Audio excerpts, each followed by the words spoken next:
I am now thrilled to introduce my friend, colleague, and sage, Báyò Akómoláfé, someone whose writing and thinking has blasted open new vistas in my own thinking and writing, whose weaving and wending of words roots in your soul and radiates open your heart before your mind has a chance to make sense of what has been said, and that's exactly the point. Báyò Akómoláfé, Ph.D., rooted in Yoruba more than human traditions, is a father, partner, poet, and posthumanist thinker, a celebrated global speaker and teacher. He's a Humphrey Distinguished Professor of American Studies at Macalester College and founder of the Emergence Network. Báyò, from our book talk together in New York City last year to all the ways in which I daily turn to your prolific body of work to challenge and verify and delight and disturb and open me, thank you for all the ways that you've been a part of the Work of Jewish Studio Project. I wanted to share with you that each Shabbat I bring a book to read at synagogue. It's become a spiritual practice for me to read whatever I've chosen while the Torah is being read out loud. And yesterday, I was filled up with your poetry and poignancy and honesty. I was moved to laughter and to gasps, and at times to tears of resonance and recognition as I read your new book, Selah, a Báyò Akómoláfé reader, which is just out from Aora Press. It was powerful to take in these two sacred texts and to feel them weaving in and out of each other at once in conversation. In Selah, you write, the kinds of creativities we need today are bound up in new alliances, new gestures, new cognitions, new fidelities, new gut bacteria, new infections, new kinds of gastronomic adventures, new shadows, new failures. It is for this reason and so much more that we are thrilled tonight to present you with the Tohu Vavohu, creation from chaos and void honor. Tohu Vavohu is what the Torah describes as the primordial material, the muck and the mess and open expanse, the dark and fertile, fecund aliveness, the petri dish of possibilities to which the divine brings their creativity and from which God shapes the world not once, but again and again and again, through us and through the interpenetrating, interwoven connectedness of all life. Thank you, Báyò, for being not only unafraid of the Tohu Vavohu, but for the ways that you teach us to celebrate and honor and play with and learn from this cacophony of creation. I'm so blessed to turn it over now to you. Thank you, sibling. Thank you, sister. Speaking of fecund aliveness, I am so glad to be here. I greet you all wherever you are. I'm cold. I'm in Massachusetts, and it's snowing outside. So, but I greet you all. Thank you. And happy 10th birthday to JSP. Um, I'm incredibly privileged to receive this beautiful gift of presence, and I thought I'll share a few words with you um, to just notice this moment and to be with you all in the, I love that phrase, Adina, the fecund aliveness of this moment. Um, as I receive this, I'm reminded that my thinking, and I say my with a healthy dose of humility and maybe a little bit of humiliation, that my thinking um, has never proceeded without acknowledging its indebtedness to Jewish thought. I grew up Christian. I don't identify as Christian at the moment. But when I speak about the times are urgent, let us slow down, I'm I'm borrowing from my indebtedness to Jewish thought. When I speak Selah and a pause, when I speak with Karen Barad and Bereshit, or when I speak all these things in general, I'm speaking from my anchorage in this world. I want to tell you a story just to seed my gratitude properly. I think a couple of years ago, I started to play with the idea of monsters, and I'm very attracted to two monsters. You might know them. I see someone smiling very widely, so you know the monsters I'm talking about. The Behemoth and Leviathan.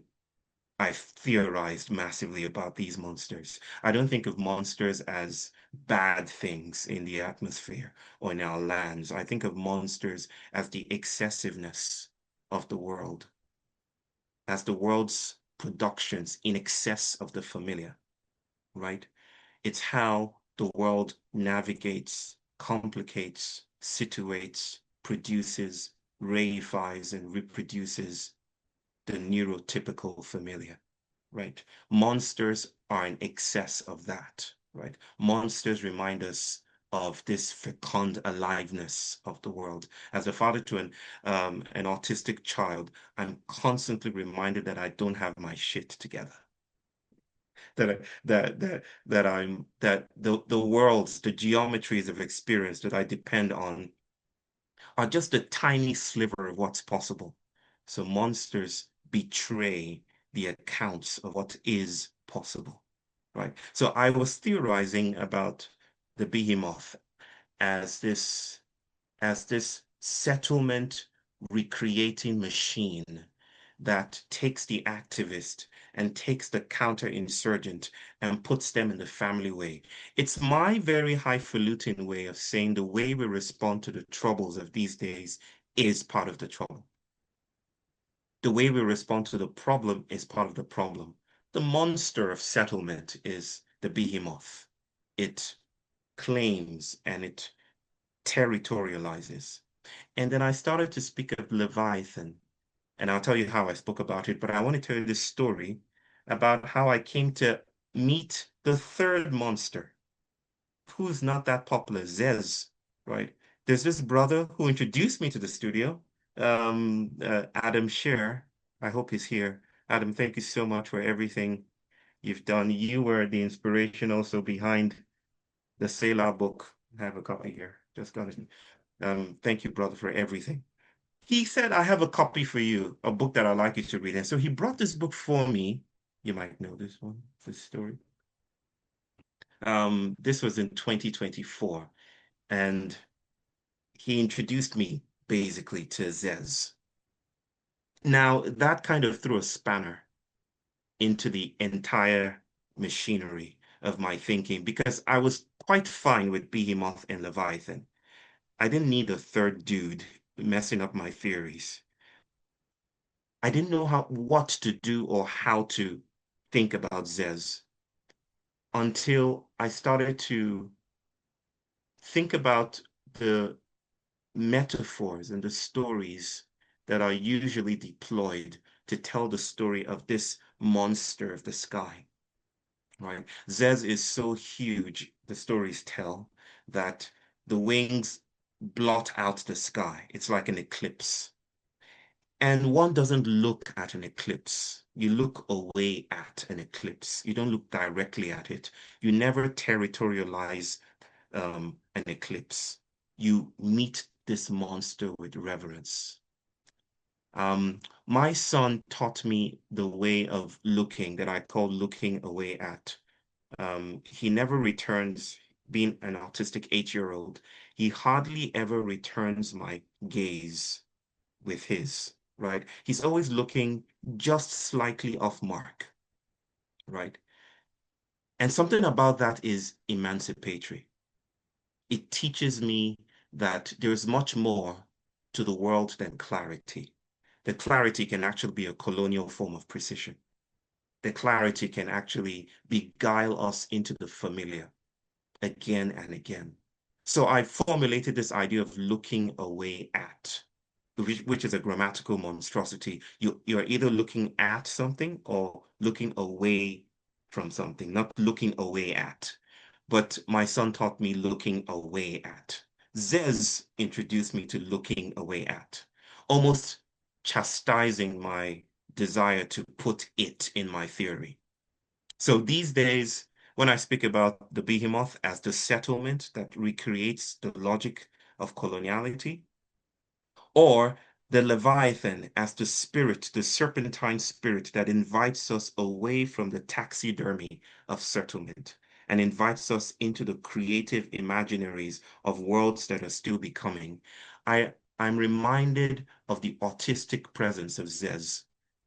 that if Zez is a monster of anything, it would be it's the monster of a world that has never fully determined itself.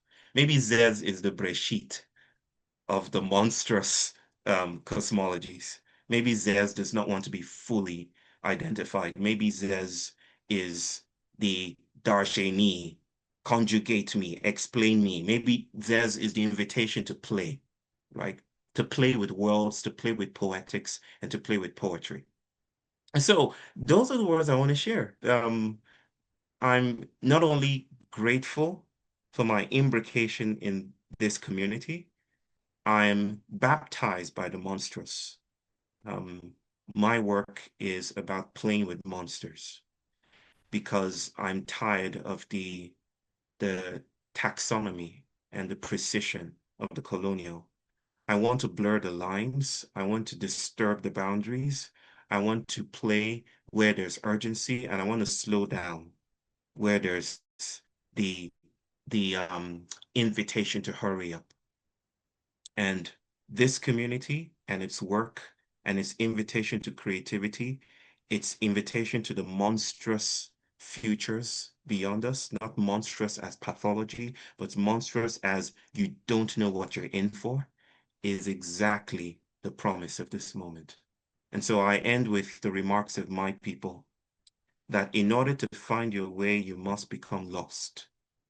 In order to find your way, you must become lost. Becoming lost has never been and will never be the vocation of the cartographer or the traveler.